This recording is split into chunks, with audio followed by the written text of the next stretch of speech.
What's up, nerds? Welcome back. I'm sorry that I was off the grid for like a month. I was on a week-long trip, then I got really sick. I still am sick, so please excuse the stuffy voice for today's video.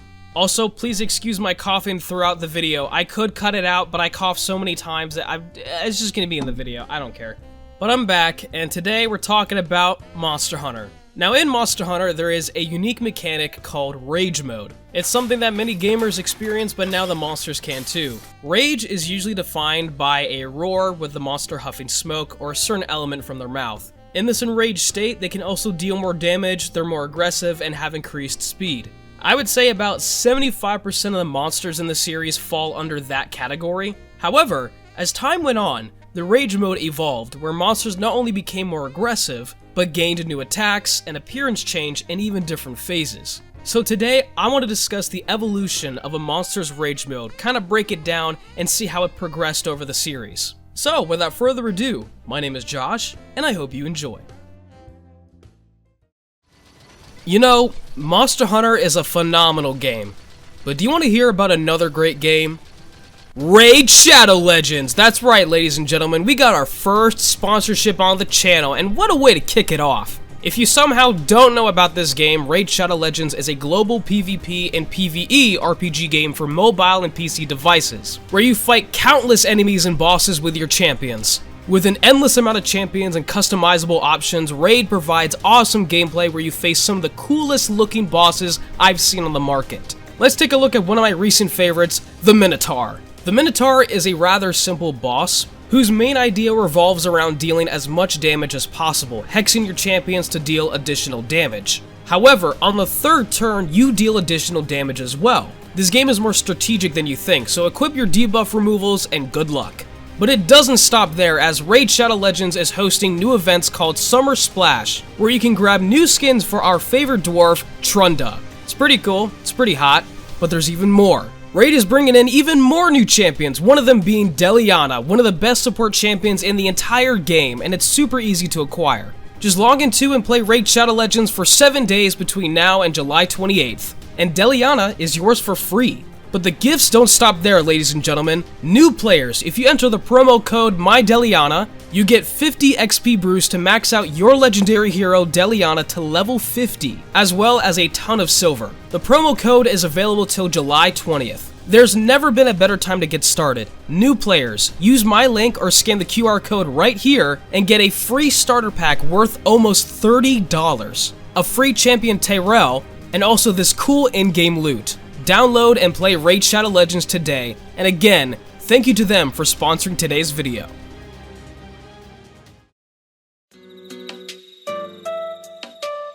Normally when monsters enter Rage Mode, there isn't much of a physical indication that they're angry besides a huff of smoke or whatever element they use. One of the first steps towards the evolution of the enraged state was a physical appearance change. As early as Monster Hunter 2, Rajang and White Fatalis were the first monsters ever to sport an appearance change when entering Rage Mode. Rajang's hair would spike and shine a golden hue like a Super Saiyan from Dragon Ball Z, amazing show by the way, and White Fatalis would generate red lightning across his chest while his face gained this blood red hue. Now as later installments were made, more monsters had physical changes during Rage Mode, which made them all stand out individually and have more unique qualities. Giving these monsters an appearance change when entering Rage Mode makes these fights feel more real. I mean, think of the alternative. If every monster just puffed smoke from their mouth, that would be really boring. I mean, I could do that with a vape pen. It's not that hard. And let me be clear, by the way, that I don't vape. One of my favorite appearance changes in the series is Savage Deviljho, in which I actually created a fictional character based on Savage's dragon aura. It was a long time ago, and I thought it was really cool, and I still do. Some monsters even have a unique way of entering Rage Mode. Shiguru Magala, for example, flies into the air, shouting at the top of his lungs, exploding within an aura of frenzy. And Kezu just stands there. If you take a second to look around, many monsters have unique appearances specifically when they get mad. It's such a natural thing at this point that I don't even notice it. Like, yeah, Gossareg has clubs of ice hanging from his forelimbs. What about it? Now, if that was the baseline for this video, then there wouldn't be a video. On top of appearance changes, some monsters during their enraged state gain defensive qualities or are actually more vulnerable during their temper tantrum. Giganox is an interesting one because normally his head is vulnerable and his tail is armored, but when he's enraged, his head is armored and his tail is now soft. I don't know why this happens from a biological standpoint. It's a video game. I don't know. But it's a cool detail that I remember back in Monster Hunter 3 Tri. Also, they should really bring Giganox back. Kezu just stands there. Tigrex, when enraged, flushes his blood to his forelimbs, face, and eyes, making it more susceptible to damage. You know, usually when a monster is angry, this is where you play a bit more defensively. Even the monsters take less damage normally.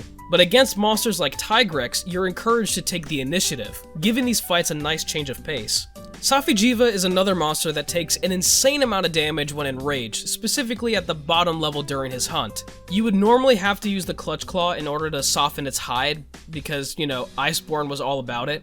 But now it doesn't matter because look at those damage numbers. It's cool to see how monsters change physically and defensively, and how the hunters should take advantage of that. But how did the enraged state evolve from here? This is gonna get complex. This is going to get complex real quick, so let me just give you the thesis statement before we dive in. These monsters, when entering rage mode, evolved by either enhancing their previous abilities, gaining new abilities, having multiple rage modes, or all the above. Let's talk about the very first monster in the main series to expand upon the potential of what rage mode is.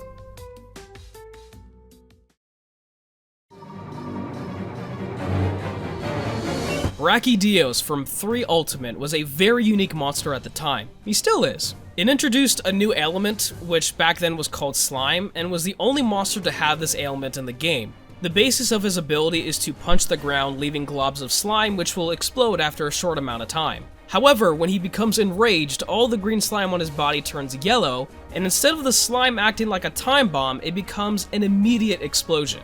This rather simple change made this monster all the more intimidating when enraged, and forced players to keep in mind the mechanical change of the fight, which was reinforced by later monsters and even older monsters that were brought back. The enraged state before Brachy didn't really change the hunt all that much. Yes, they were more aggressive, yes, some of them took more damage or could fall into specific traps. Do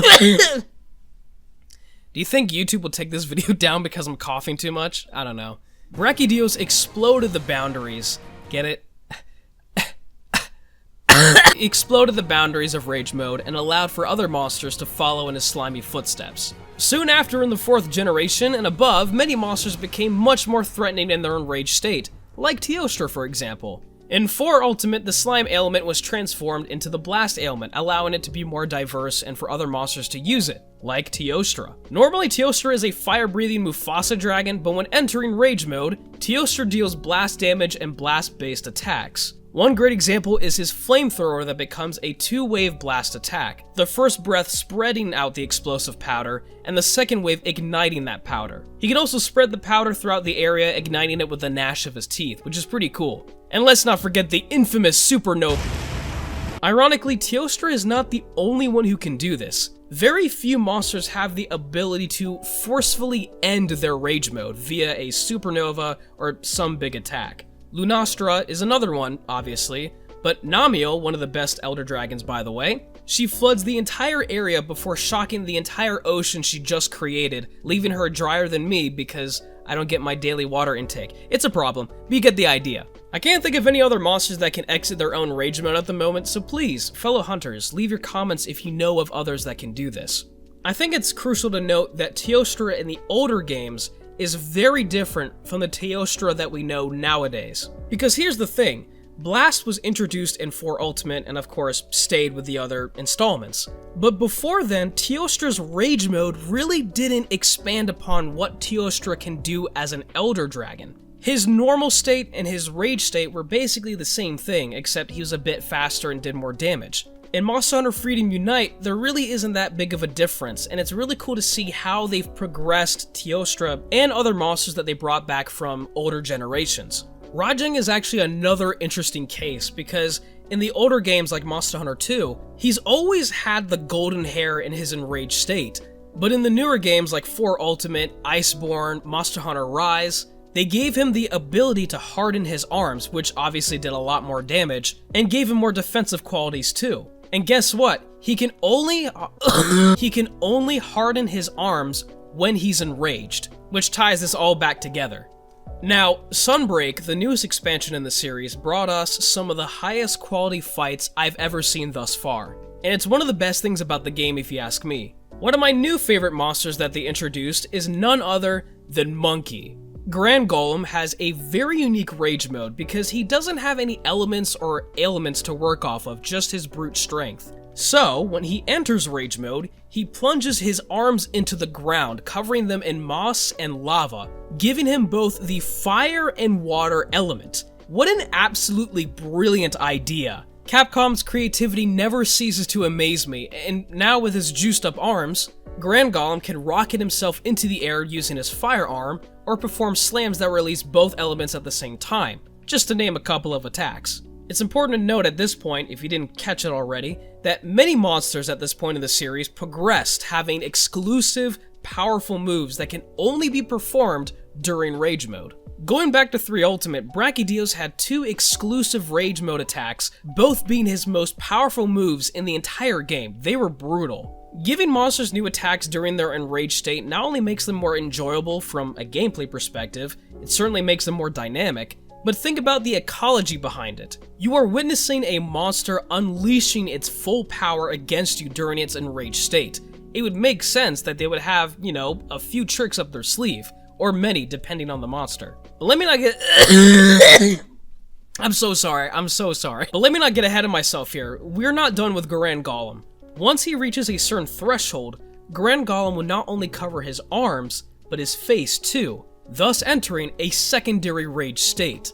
Monster Hunter Rise and Iceborne specifically have many monsters that can enter multiple forms or different rage modes, and gives the fights an extra layer of complexity that I absolutely enjoy.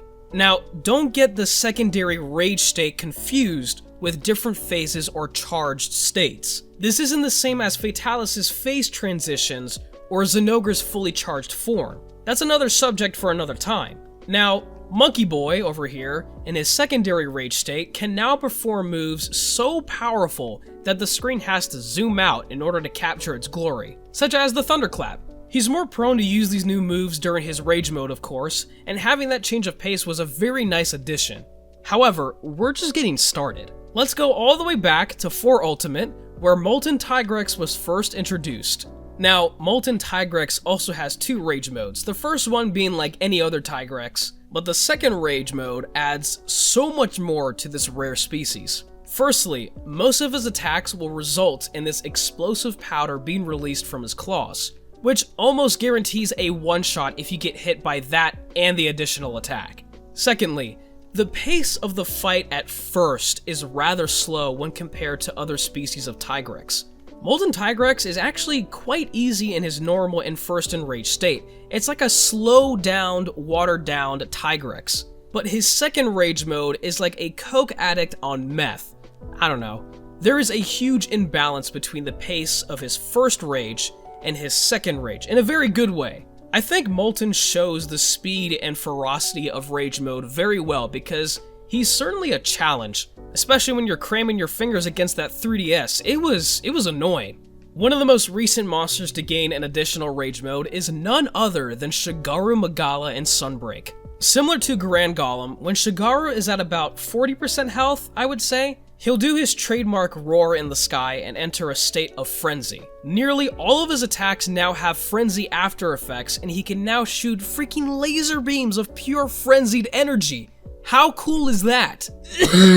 Some monsters are so powerful that their enraged state even changes the atmosphere around them. I didn't notice until looking back at the footage, but everything becomes darker when Shigaru Magala enters his final enraged state. I know I said it earlier, but again, the quality of the monsters in this game is outrageously good. Now, there are other monsters with secondary rage modes too, like Bloodbath Diablos for example, but I think you get the point. So, let's recap. When Monster Hunter first started, Rage Mode was a mechanic that made monsters more aggressive and deal more damage. Very few monsters in the earlier years had some form of an appearance change, giving them a unique physique to express their enraged state. Some monsters had defensive qualities when enraged or even lost defense in order to gain more power. Then, monsters over time began to enhance their abilities when entering rage mode, gaining new mechanics, as well as secondary rage modes that made them even more dangerous. It's pretty cool to see the progression of this series and how complex the hunts became, but that's another video for another time. Thank you guys for watching, I appreciate it. I am back, don't worry. Once I get much better, I will be posting videos like there's no tomorrow. Yeah, my voice hurts a lot, so I'm gonna keep this nice and short. Let me know what your favorite rage modes are in Monster Hunter, by the way. I would love to hear that. And if you did enjoy this video, be sure to leave a like and to subscribe for more content like this. And I'll see you in the next video. Take care, everyone, and of course, stay safe.